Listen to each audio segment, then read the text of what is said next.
우리에게 주시는 하나님의 말씀 요한계시록 1장 4절에서 8절까지 함께 봉독하겠습니다. 요한은 아시아에 있는 7교회에 편지하노니 이제도 계시고 전에도 계셨고 장차 오실 이와 그의 보좌 앞에 있는 7영과 또 충성된 증인으로 죽은 자들 가운데에서 먼저 나시고 땅의 임금들의 머리가 되신 예수 그리스도로 말미암아 은혜와 평강이 너희에게 있기를 원하노라. 우리를 사랑하사 그의 피로 우리 죄에서 우리를 해방하시고 그의 아버지 하나님을 위하여 우리를 나라와 제사장으로 삼으신 그에게 영광과 능력이 세세토록 있기를 원하노라. 아멘. 볼지어다 그가 구름을 타고 오시리라. 각 사람의 눈이 그를 보겠고 그를 찌른 자들도 볼 것이요 땅에 있는 모든 족속이 그로 말미암아 애곡하리니 그러하리라. 아멘. 주 하나님이 이르시되 나는 알파와 오메가라. 이제도 있고 전에도 있었고 장차 올 자요 전능한 자라 하시더라. 아멘. 한국에서 코로나 바이러스 때문에 백일화에 드러난 이단이 있지요. 신천지 이단. 슈퍼 전파자가 거기에 있어가지고 한국에서 아주 코로나 바이러스를 많이 전염시킨 그런 이단이지요. 그런데 이번 이 코로나 바이러스로 인해서 신천지 이단의 실태가 그 실상이 백일화에 드러나게 되었습니다. 수많은 사람들이 이단에 빠져가지고 가정을 버리고 또 젊은이들이 청춘을 허비하고 오직 이만희 교주만을 섬기는 모습에서 많은 사람들이 충격을 받았습니다. 그것이 한두 명도 아니고요. 그 수십만 명이 그렇게 이만희 교주의 그 이단에 빠져갖고 가정을 파괴하는 그러한 모습을 보면서 교회마다 다시 각성하게 되고 또 회개하는 기회도 되었습니다.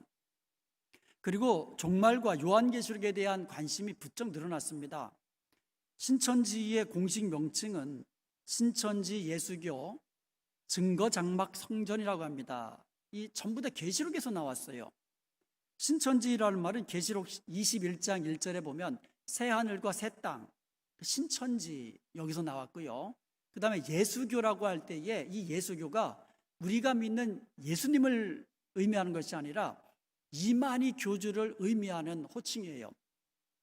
그리고 증거장막 성전은 계시록 15장 5절에 보면 또 2일 후에 내가 보니 하늘의 증거장막에 성전이 열리며, 증거장막 성전이라는 말이 계시록 15장 5절에 나옵니다. 그래서 신천지 이단에 대해서 우리가 또 알게 됐고요. 많은 사람들이. 그리고 요한계시록에 대해서 우리가 바로 알아야 되겠구나, 이와 같은 또 깨달음, 또 교훈을 얻게 되었습니다. 요한계시록을요 우리가 공부할 때에 해석이 중요하거든요.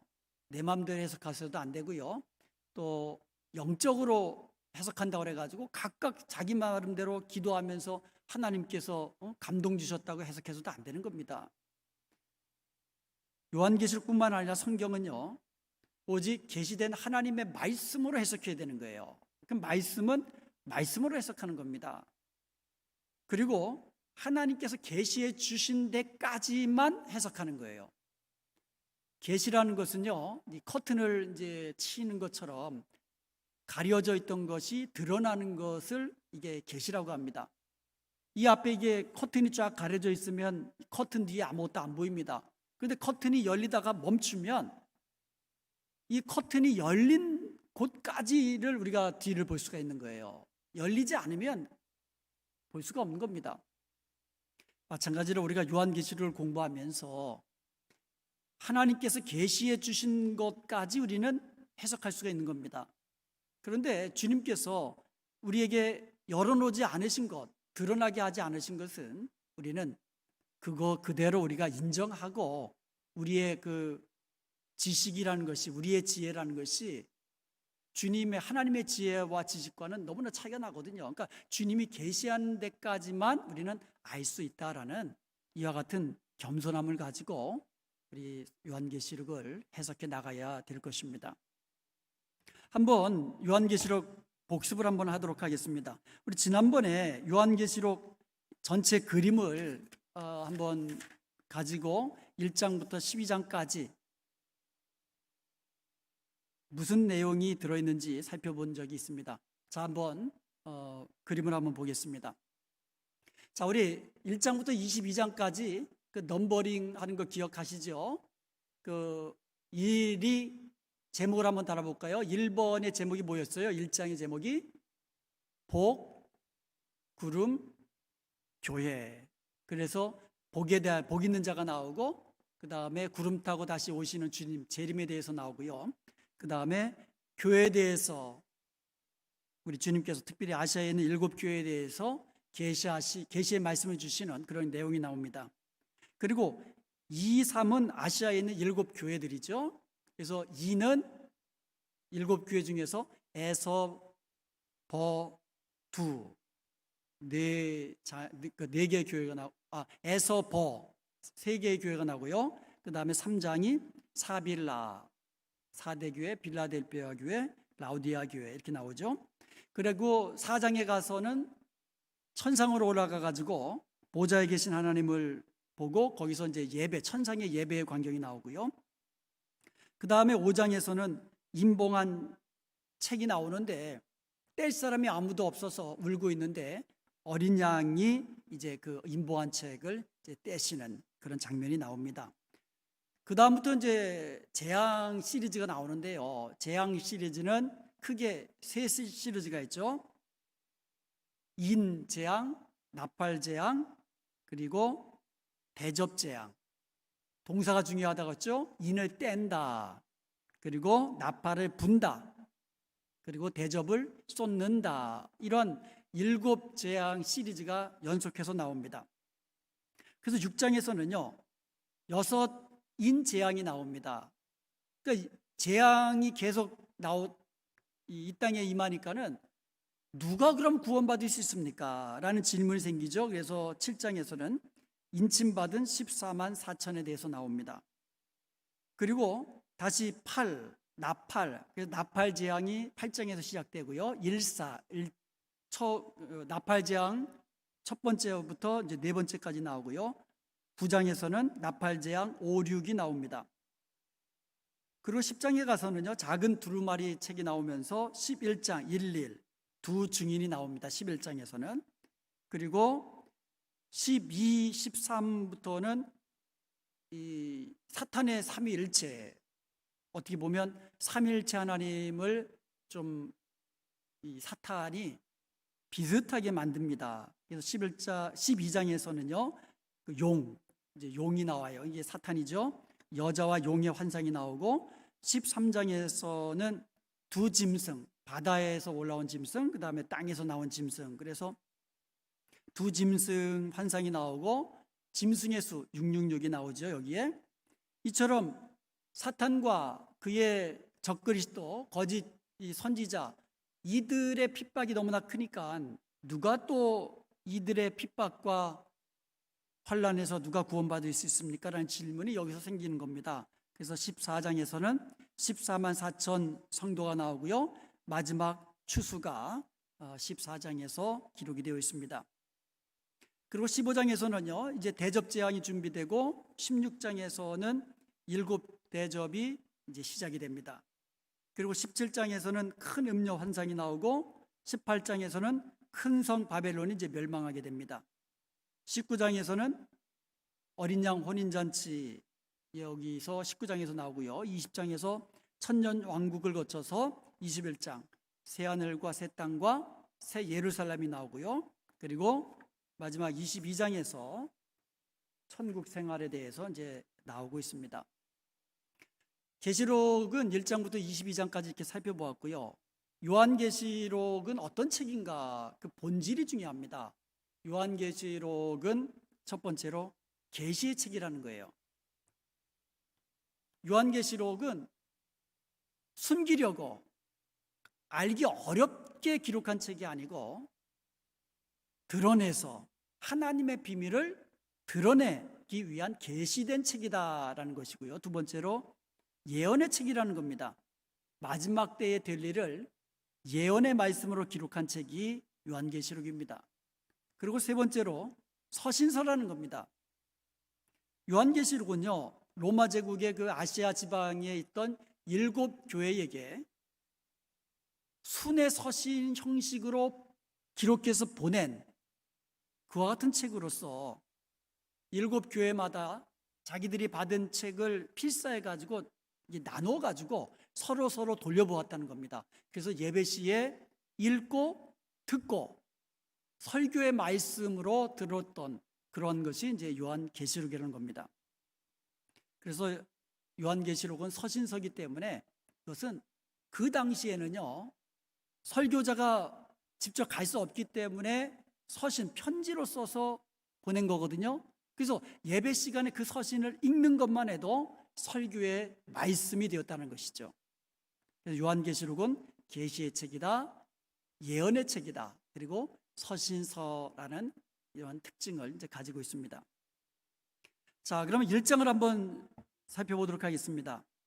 1절부터 3절까지는요, 이제 머릿말인데 특별히 복 있는 자에 대해서 기록이 됩니다. 누가 복 있는 자인가? 이 예언의 말씀을 읽는 자와 듣는 자들과 지키는 자들이 복이 있다. 여기서 읽는 자와 듣는 자들은요, 예배 시간에 예배할 때에 말씀을 읽어주고 듣는 자들, 그러니까 공적 예배 때 이 상황을 언급한 것이라면, 지키는 자들은요, 그 들은 말씀을 삶 속에서 지켜 행하는 삶의 예배, 영적 예배를 언급하고 있는 것입니다. 그러므로 우리가 하나님께 드리는 예배는요, 말씀을 듣고 또 찬양하고 이와 같은 공적 예배 때 하나님께 예배하는 이와 같은 것도 중요하지만, 하나님의 말씀을 가지고 지켜 행하는 삶의 예배, 영적 예배, 이것이 중요한 것이라고, 이렇게 공적인 예배와 삶의 예배를 드리는 자가 복 있는 자라고 말씀하고 있는 겁니다. 그리고 1장 4절에서 5절 상반절까지는 이제 문안 인사가 나옵니다. 삼위일체 하나님으로 말미암아 은혜와 평강이 너에게 있기를 원하노라. 이와 같은 문안 인사거든요. 여기에 보면 이 문안은 그 당시 서신서의 아주 그런 일반적인 이 내용들인데요. 특별히 여기에 보면 삼위일체의 독특한 특징을 묘사하고 있다는 것을 우리는 알 수가 있습니다. 성부 하나님에 대한 묘사, 이제도 계시고 전에도 계셨고 장차 오시리. 성령 하나님은 그의 보좌 앞에 있는 7영, 그리고 성자 하나님은 충성된 증인으로, 이거는 십자가에 죽기까지 충성하신 예수님의 모습이죠. 죽은 자들 가운데서 먼저 나시고, 이거는 부활의 주님 그 모습, 부활의 주님의 모습을 언급하고 있는 거고요. 땅의 임금들의 머리가 되신 예수 그리스도, 이것은 하나님의 보좌 우편에서 만왕의 왕으로 통치하고 계시는 예수님의 모습을 지금 묘사하고 있는 겁니다.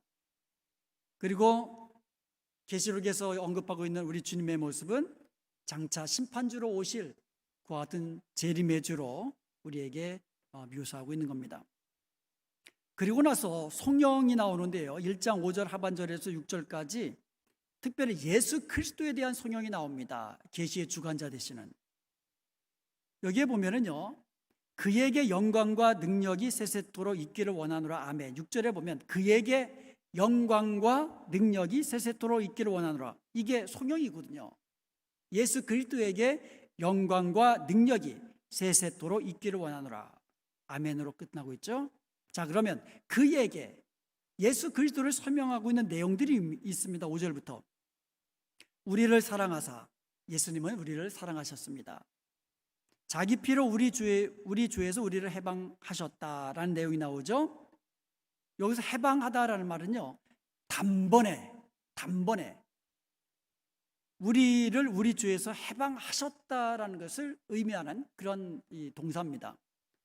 그리고 세 번째로 우리를 나라와 제사장들로 삼으셨다. 나라는 단수형입니다. kingdom. 그리고 제사장은 복수입니다. 제사장들, priest. 베드로전서 2장 9절에 보면 우리는 택하신 족속이고 왕 같은 제사장들이고 거룩한 나라고 그의 소유된 백성이라고 나와 있는데, 바로 예수 그리스도께서는요, 우리를 사랑하시고 우리를 죄악 가운데서 구원하시고 우리를 나라와 제사장으로 삼으셨다라는 것을 우리는 기억해야 될 것입니다. 그런데 이 모든 예수 그리스도의 구원 사역의 궁극적인 목적이 뭐냐? 6절에 보니까 그의 아버지 하나님을 위하여 이렇게 되어 있습니다. 그러니까 예수님께서 우리를 죄악 가운데서 구원하시고 우리로 하여금 그의 택하신 족속이요 왕 같은 제사장이요 거룩한 나라요 그의 소유된 백성으로 만든 그 목적이, 궁극적인 목적이 바로 아버지 하나님을 위한 것이라는 겁니다. 그러므로 예수님의 그 은총으로 우리가 구원받은 우리들은요, 우리 하나님 영광을 위해서 사는 존재라는 사실을 우리 기억하고, 우리가 이 땅 가운데서 하나님의 그 아름다운 덕을 우리가 선전하면서 우리의 행실로, 선한 행실로 하나님을 영화롭게 하는 저와 여러분이 되어야 될 줄로 믿습니다. 이렇게 예수 그리스도께 모든 영광과 능력이 세세토록 있기를 원하노라 하면서 송영을 하고는 마지막이 아멘으로 끝나고 있습니다. 여러분, 하나님을 송축하고 찬양할 때 우리는 아멘으로 화답해야 되는 거예요. 자, 근데 여기에 아멘이라고 성경에 기록해 놓은 이유가 있습니다. 예수 그리스도를 찬양하는데 아멘 없이 넘어가지 말라는 겁니다. 지금 예배 시간에 그 요한계시록의 말씀을 지금 읽고 있는데 예수 그리스도에 대해서 찬송하고 찬양하고 송축하는데 아멘 하고 넘어가라는 거예요. 그러므로 우리가 하나님을 높이고 예수 그리스도를 찬양할 때 우리는 반드시 아멘 하고 화답해야 될 줄로 믿습니다. 예를 들어서 우리와 함께 하시며 우리를 도우시는 우리 주님의 크신 은총을 찬양합니다 라고 할 때에는 아멘 하면서 화답하라는 것이죠. 이렇게 하고 이제 7절로 넘어갑니다. 지금까지 한 내용은 우리가 공부한 내용이기 때문에 빠르게 살펴보았습니다.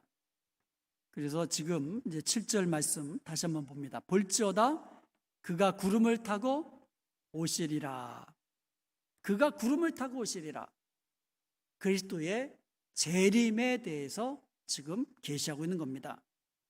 주님이 다시 오십니다. 이것은요, 신약 성경의 주제죠. 그리고 요한계시록의 주제죠. 그리고 예수님께서 이 땅에 계실 때 직접 하신 말씀입니다.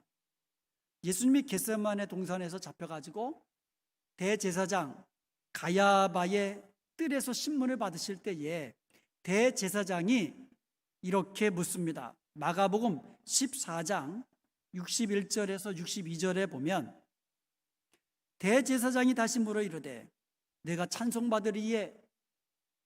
찬송받으실 이의 아들 그리스도냐 이렇게 질문합니다. 그러자 예수님께서 이렇게 대답하십니다. 내가 그니라. 인자가 권능자의 우편에 앉은 것과 하늘 구름을 타고 오는 것을 너희가 보리라. 인자가, 지금 주님께서 하늘 구름을 타고 이 땅에 다시 오시는 것을 너희가 볼 것이다. 이렇게 예수님께서 직접 말씀하셨습니다. 대제사장 앞에서는 지금 어떻게 보면 심판받는 입장이거든요. 그렇지만 예수님께서 구름 타고 오실 때에는 심판주로 다시 오시게 되는 것입니다. 그때에는 각 사람의 눈이 그를 보겠고, 이것은 그리스도 재림의 공개성입니다. 모든 사람들이 예수님의 재림을 볼 수 있다라는 겁니다. 그를 찌른 자들도 볼 것이라 그랬거든요. 그러니까 역사적으로 예수님을 십자가에 못 박아 죽인 그 사람들도 볼 뿐만 아니라 그리스도인들을 박해한 모든 사람들도 주님을 보게 될 것입니다. 그리스도인들만 보는 게 아니에요.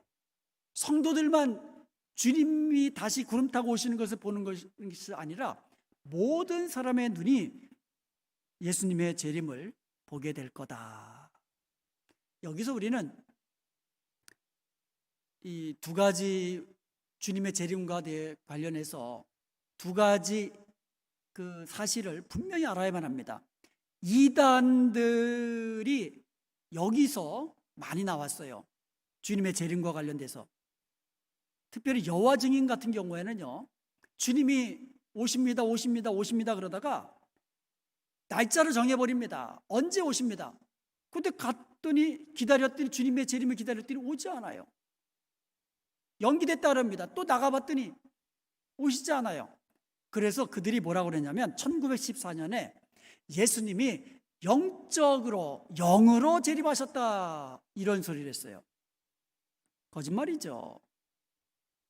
두 가지를 거짓말한 겁니다. 첫 번째로는 재림의 날짜를 정해놓은 거, 이거는 시한부 종말론이라고 그러거든요. 이건 무조건 이단입니다. 예수님이 언제 어느 때에 오신다, 무조건 이건 이단입니다. 성경에 보면 그 날과 시는 아무도 모른다 그랬거든요. 나한테만 특별히 계시해 주셨다, 이단입니다.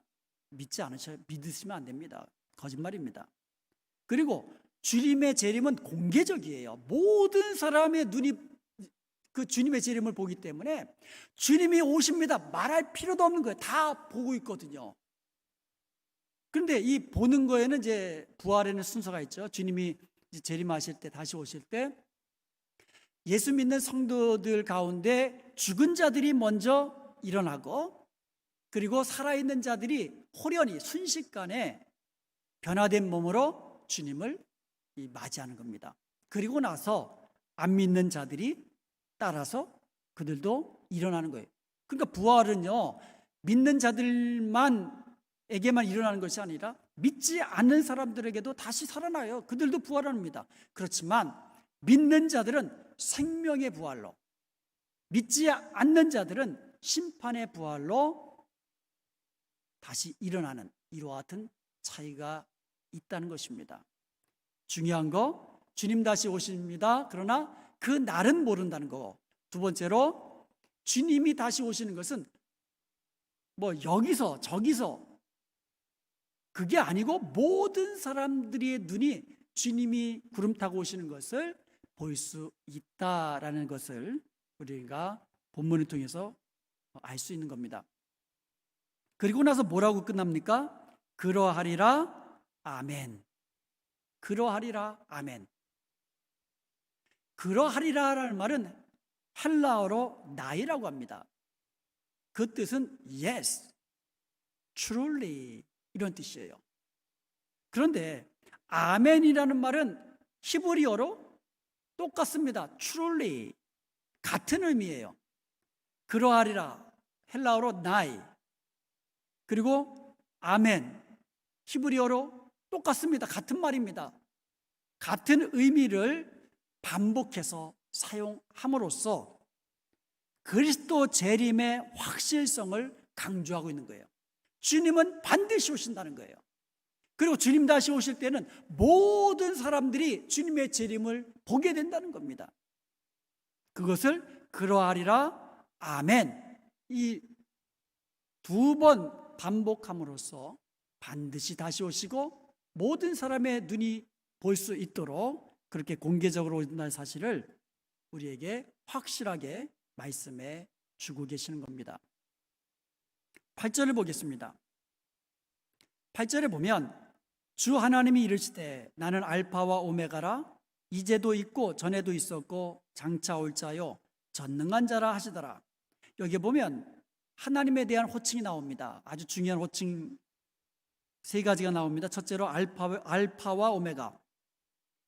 알파는 헬라어 첫 글자고요, 오메가는 헬라어 마지막 글자입니다. 그러니까 처음이요 나중이라는 겁니다. 하나님은 만유의 창시자, 시작이 되시고 또 만유의 종결자, 마지막이 되신다는 것을 의미하고 있고요. 두 번째로 이제도 계시고 전에도 계셨고 장차 오실 이, 이것은 하나님의 이름, 출애굽기 3장 14절에 나오는 야훼, 우리가 보통 여호와라고 하죠. 이 여호와라는 이름의 해석입니다. 그리고 세 번째로는 전능한 자라, 전능하신 주 하나님. 이러한 말은 그 하나님에 대해서 우리가 호칭을 할 때에 아주 중요한 호칭은 반복해서 나오거든요. 지금 알파야 오마가다, 이전에도 계셨고 또 전에도 이제도 계시고 전에도 계셨고 장차 올 자라, 그리고 전능하신 주 하나님, 계속 반복이 됩니다. 계시록에 있어서. 그리고 마지막에 계시록에 나와 있는 또 하나님에 대한 중요한 호칭 하나가 더 있습니다. 그건 바로 보좌에 앉으신 이. 계시록에 참 많이 나옵니다. 이 보좌에 앉으신 이라는 이 호칭, 이 보좌 이미지가 굉장히 중요해요. 계시록에 보면 두 가지 의미에서 중요합니다. 첫 번째로는 예배와 두 번째로 통치. 그러니까 예배 이미지와 통치 이미지를 통합해 가지고 있는 것이 보좌 이미지예요. 보좌. 첫 번째로 이 하나님의 보좌 이미지는요, 예배와 관련이 있다고 말씀드렸죠. 하나님 보좌 주위에 있는 생물들은요, 끊임없이 예배를 드립니다. 그래서 하나님을 영화롭게 하는데요, 보좌 앞에 예배는 4장과 5장에서 점점 확대되어 나갑니다. 4장 8절에서는 뇌 생물들의 예배가 나오고요, 4장 10절에서는 24장로들의 예배가 나오고요, 5장 11절에서는 많은 천사들의 예배가 나오고요, 5장 13절에서는 모든 피조물들이 예배하러 하나님께 영광 돌리는 이와 같은 장면이 나옵니다. 그래서 요한계시록에서 우리에게 알려주고 있는 중요한 사실은 뭐냐? 요한계시록에 보면 영적 전쟁이 나오는데 이 전쟁은 하나님을 예배하는 자들과 그리고 짐승을 예배하는 자들 간의 싸움, 이것을 그리고 있다는 거예요. 그리고요, 7장부터 19장까지 보면은요, 이 싸움에서 매 순간마다 하나님의 승리가 나오고 있는데, 하나님의 승리한 그 단계마다 하늘에서 예배가 드려집니다. 그러니까 우리가 이 땅에서 승리자로 살아가는 이 모습은 예배자로서의 모습으로 드러난다는 거죠. 승리자의 모습으로 예배를 드리는 겁니다. 그러므로 우리의 예배는요, 굉장히 영광스러운 겁니다. 승리자로서, 예수 그리스도와 함께한 승리자로서 드리는 거룩하고 영화로운 예배인 줄로 믿습니다. 그것을 하늘의 예배를 통해서 우리에게 보여주고 있는 겁니다. 그리고 하나님 예배하는 것은요, 모든 종류의 우상에게 드리는 절하는 그와 같은 우상 숭배와 절대로 병립할 수 없음을 보여주고 있는 겁니다. 하나님보다도 더 사랑하는 것, 우리는 그 모든 것을 우리가 버려야 하는 이유가 바로 거기에 있는 겁니다. 우리의 예배의 대상은 오직 하나님이고, 우리의 섬김의 대상은 오직 하나님이고, 우리의 사랑의 대상은 오직 하나님인 줄로 믿습니다. 하나님께서 사랑하라고 하신 그 대상을 우리가 사랑해야만 하지만 하나님보다도 더 사랑해서는 안 된다는 것이죠. 그리고 보좌 이미지 두 번째로 통치 이미지가 여기에 있다 그랬습니다. 이 보좌는요, 하나님의 주권이 하늘에서 실제하고 있음을 보여주는 거예요. 이 보좌는 이 통치가 시작되는 곳이잖아요. 보좌에 앉으셔서 왕으로서 통치하시는 그 같은 모습이거든요. 그러므로 이 보좌는 통치 이미지와 연결이 되어 있는 겁니다. 하나님의 주권과 하나님의 통치는 하늘에서 지금 이루어지고 있다는 거예요. 그리고 그 하늘에서 지금 실제하고 있는 하나님의 통치가 이 땅에서 어떻게 구현되어 가고 있는가, 실현되어 가고 있는가, 그 과정을 보여주고 있는 것이 요한계시록이란 것이죠. 주기도문에도 보면은요, 나라의 임하옵시며, 이 나라라는 것은 하나님의 통치, 하나님의 통치권을 의미하는 겁니다. 뜻이 하늘에서 이루어진 것 같이 땅에서도 이루어지이다. 즉 하나님의 통치는요, 또 하나님의 뜻은요, 하늘에서는 이루어져 있다는 것, 실제적으로 이루어져 있습니다. 그것이 이 땅에서도 하나님의 통치가 온 땅에 임해, 내 안에, 우리 안에, 온 땅에 하나님의 통치가 임하게 해달라는 기도, 이게 주기도문입니다. 하나님의 뜻이 하늘에서 이루어졌습니다. 그 뜻이 우리 가운데, 그리고 온 땅 가운데 이루어지기를 원하는, 그것이 바로 주님이 가르쳐 주신 주기도문입니다. 그러므로 우리의 삶 속에서 하나님의 통치가 이루어져야만 합니다. 우리의 가정 속에서도 하나님의 통치가 이루어지고, 우리의 교회 가운데서도 하나님의 통치가 이루어지고, 하나님의 말씀이 우리에게 임하면 그 말씀대로 순종하는 모습을 통해서 하나님의 통치가 우리 가운데 이루어지도록 해야 될 줄로 믿습니다. 하늘의 그 보좌 우편에 우리 주님께서 이제 계시다고 성경에서 우리가 볼 수가 있는데요. 우리가 어떤 상황에 있든지, 우리가 또 아무리 코로나 바이러스가 창궐한다 할지라도 보좌에 앉으신 이의 모습이 우리의 이 모습과의 어떤 그 관계가 있는가? 시편 16편 8절에 보니까 내가 여호와를 항상 내 앞에 모시며 그가 나의 오른쪽에 계심으로 내가 흔들리지 아니하리로다. 하나님 보좌 오른쪽에 우리 주님이 계시잖아요. 그러면 나는 그 사이에 있다라는 거예요.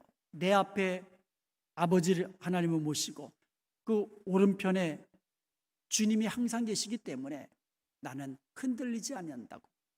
그러므로 우리는 나를 다스리시는 주님이 지금도 하늘 보좌에서 온 땅을 주관하시고 계신다는 사실을 우리가 기억할 때에 우리는 어떤 상황 속에서도 두려워하지 아니하고 믿음으로 담대히 살아갈 수 있는 줄로 믿습니다.